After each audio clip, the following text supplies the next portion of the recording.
Hello lads, right, I'm going down to my old stomping ground of Southend to show my support for Plymouth this weekend, who are in the process of being royally fucked over by that most regal of fucker overs, Peter Ridsdale.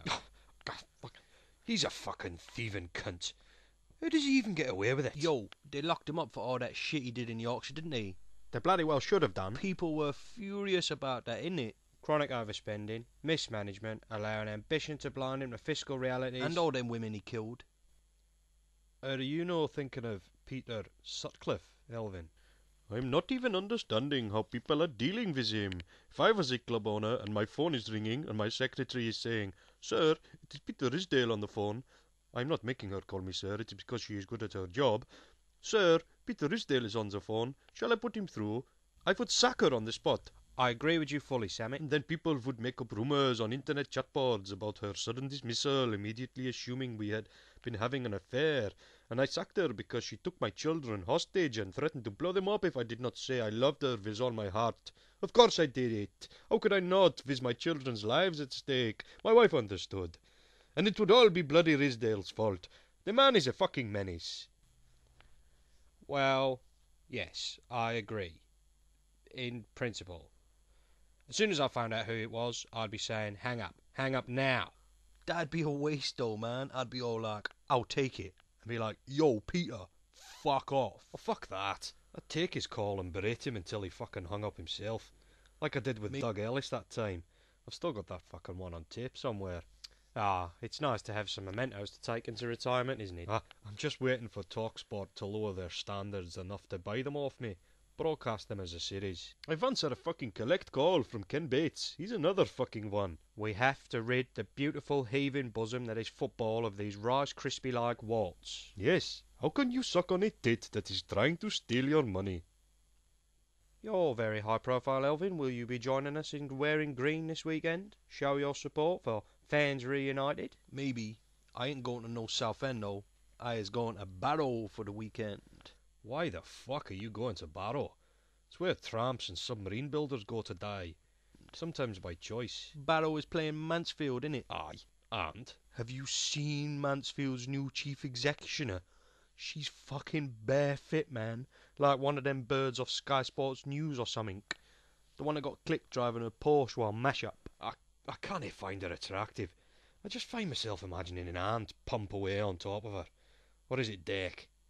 Maybe it's the both of the little twats side by side, one fucking little prick between the two of them. I would not mind a woman who drove a Porsche was pissed.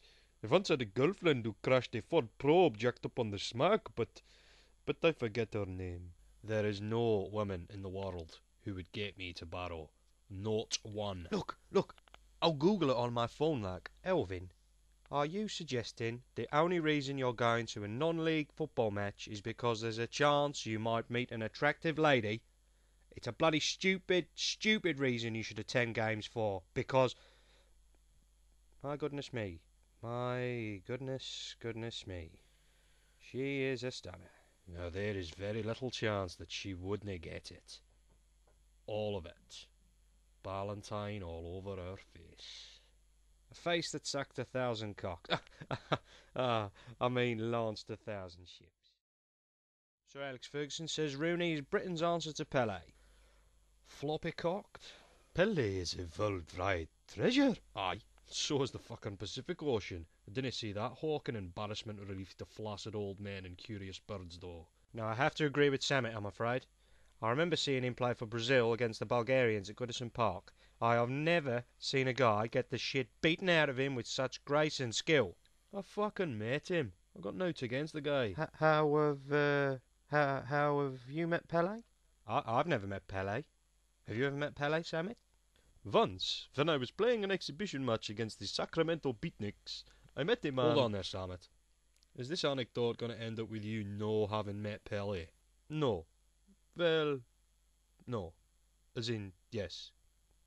A no. It is a no. Right, no.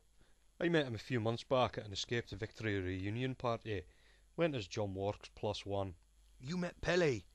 Electric dysfunctional or not, he was the shit, brethren. That's bare awesome, man. I'm actually very impressed, Graeme. That must have been a night to remember. Aye. Till Ward got pished on Lambrini and kept getting Pele to do that bit where he's telling them about his life as a boy in Trinidad, whilst they in keepy uppies. You know, as a boy in Trinidad, I used to with orange in the markets, and then they made me join the war. Yeah, again and again until they threw him out, and me with him. So all is well that ends well. I was fucking fuming. It was everything I had to hold myself back from hurting him fucking severely. I'm talking fucking flashback stuff. Now, Graeme, your counselling was going so well. You know, not letting the anger border collie ravage our inner peace slippers and all that. You should have fucked him up, man. No, Elvin, no. I was the bigger man. I held back from violence. I'm proud of you, Graeme. We all are. Aye, so I'm going to glass him at the 442 Awards. Why don't you, troll his website or something? Proper step to him, man. I'm hardly likely to want to wank over pictures of him on the internet, am I? My last image of that night was fucking vomiting blood into Max von Sydow's doner kebab for a laugh. No, trolling. You know, go on message boards and call him a batty boy, or say he once did drugs off your mum or something. So what? Any true man would rise above it. Alright, if I was going to troll yous lot, which, I won't, 'cause I ain't that kind of guy, you know, plus I'm locked into some bare poke war on Facebook, man. Gotta poke that cunt. But Jimmy, I'd just take you to you about the fact that your brother's more successful than you, and nobody really remembers who you are. I mean, I struggle sometimes, and I see you every week, innit? Fucking what? My brother is not more successful than me. For sure, he's accrued more domestic trinkets, but we both shared the pinnacle of English football together. Yeah, on the bench. No subs in them days either, is it? So you was fucked right off. Samit, you'd probably be right for some calling him a terrorism, but I don't really roll like that. Probably be focusing more on the fact that, again, nobody really knows who you are. Just people with full Panini sticker albums from 1908 or whatever it was when you played, and they are Indian birds, so they have to get a bit of hair from one of them makeup head things that your little sister has, and they put it on your face to make you look like a girl and knock one off over you like you was a girl, 'cause there was no Pornhub or nothing back then. Did people really do this? Oh my god, I cannot wait to tell my sister. Tell her to stick her Hoffin Baywatch and fucking Magnum's PI for the only fucking sex symbols around here. And you, Graeme? I'd be very fucking careful what you say next, laddie. Nah, man. You'd be untrollable, innit? Like a troll Don or some shit, man. I could live with that. Some cunts talking shite about other cunts like them on the internet. Easy. Rise above, man. Rise above. Like your border collie or whatever.